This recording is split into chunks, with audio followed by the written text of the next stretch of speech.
The University of Perpetual Help System Delta College of Communication is dedicated to the development of the students as a leader and professional who are physically, intellectually, socially, and spiritually committed to attain the quality of life in the field of communication.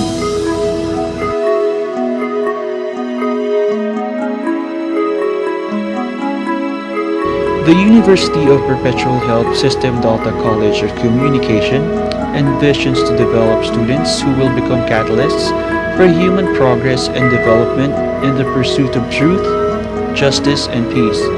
It shall provide a venue for Christian values to be a helper of God.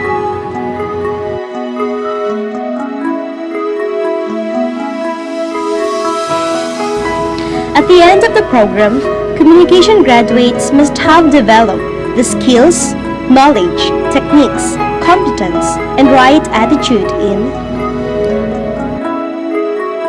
the profession of news writing, the radio, television, film script writing, the public relations, principles and practices, the film aesthetics, the workshop with a laboratory, the communication media laws and ethics, the advertising principles and practices, the broadcasting principles and practices, the communication management and entrepreneurship, the environmental communication.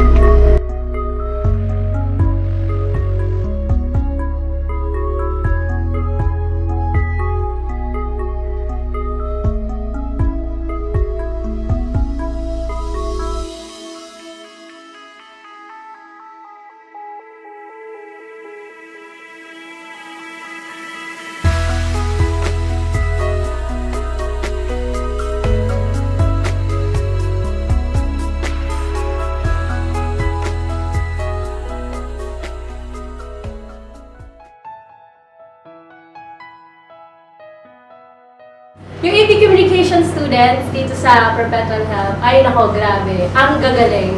Walang itulang kabigin. Lahat talented, hindi magpapatalo.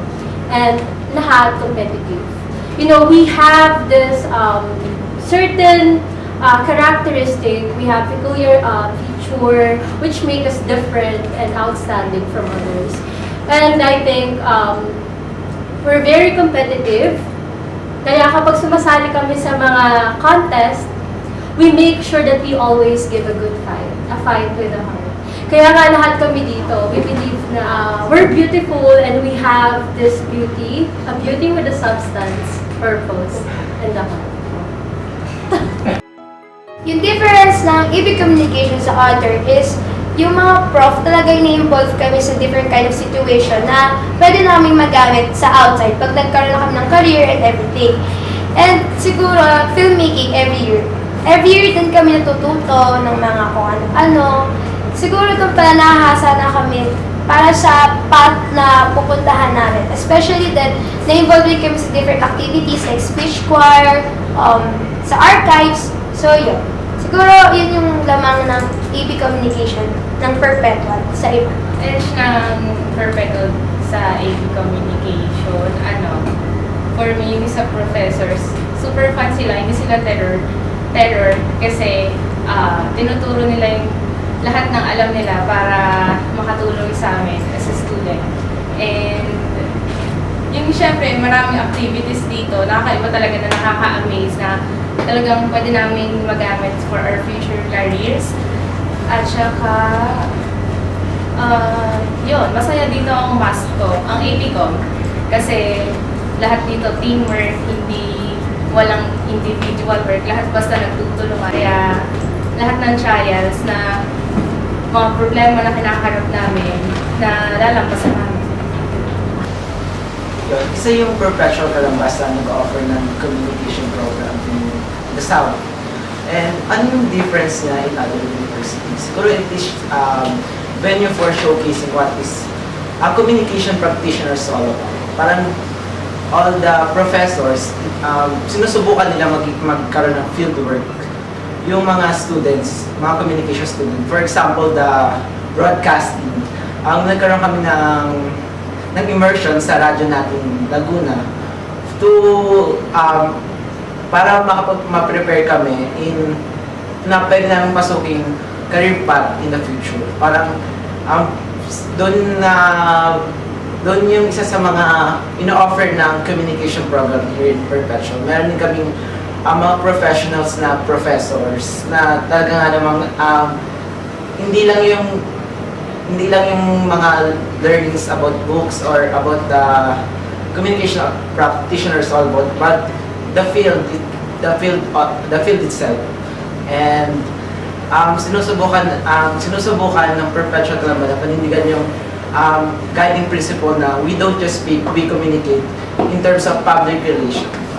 Ano yung difference or edge ng communication sa Perpetual compared dun sa communication ng ibang school? Sa campaign ng public relations course sa amin, hindi man high-end yung facility ng COM, hindi man complete sa equipment, yun yung nagbigay sa amin ng, yun yung naging way para maging resourceful kami.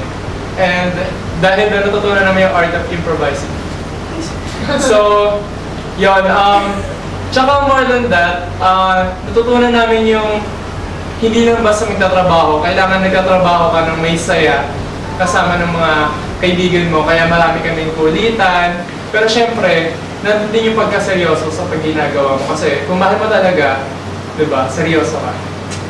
Siguro ito yung sinasabi nila na malaya kaming kumilos, malaya kaming gumalaw. Dahil din sa suporta nung aming mahal na si Dean Amihan, tsaka yung aming prof na si Ma'am. Siguro yung difference nung communication dito sa Perpetual sa ibang school, ano ba? Yung pagiging resourceful namin, tsaka proud akong sabihin na communication ako kasi napaka-active ng mga AV Communications students dito sa Perpetual. Kaya ano siya, kilala siya ng ibang course na ganyan na alam nila magagaling yung AV Com. Kahit sa mga minor subjects, parang angat pa rin yung communication students. So, dahil sa mga activities na ginagawa namin, sa dami ng parang exposure, kumbaga, through activities na yon, nakikilala yung communication department, communication students.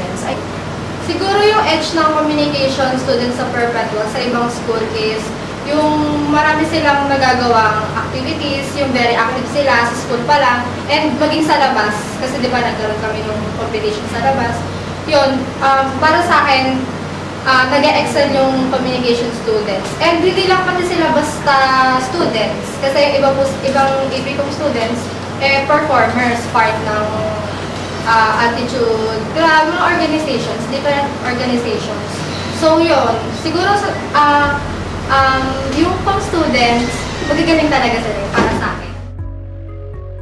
For one, our education is grounded in the concept that students could be the helpers of God. So aside from being Catholic in both concepts when it comes to the approaches, we have that intertwining of the ideas and theories of communication with the values presented by the Catholic faith. So I believe that makes it different. And at the same time, the education that we have here also offers different opportunities for students to grow. So we give them enough opportunity for, let's say, for example, production, television production, radio production, and we also give them enough exposure for performed arts, and we also give them opportunity for, let's say, creative arts as well, and give them also enough area wherein they could grow intellectually using the theories of communication.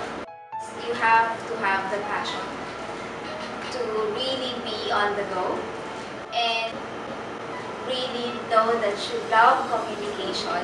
Whatever challenges it poses, you will not be going against it. Instead, you will be opening up your arms just to embrace the challenges that goes with being a student in communication, because as a communication student, you will be required to spend a lot of hours, devote a lot of hours in research, in production, in rehearsals, and also in creating different concepts, especially in PR and advertising. And you'll also be required to go in the field, not just to gather data, but also to talk to different kinds of people. So students have to be ready to perform these tasks without minding the effort that you will need to invest and the time that you will be investing also. We don't just speak. We communicate.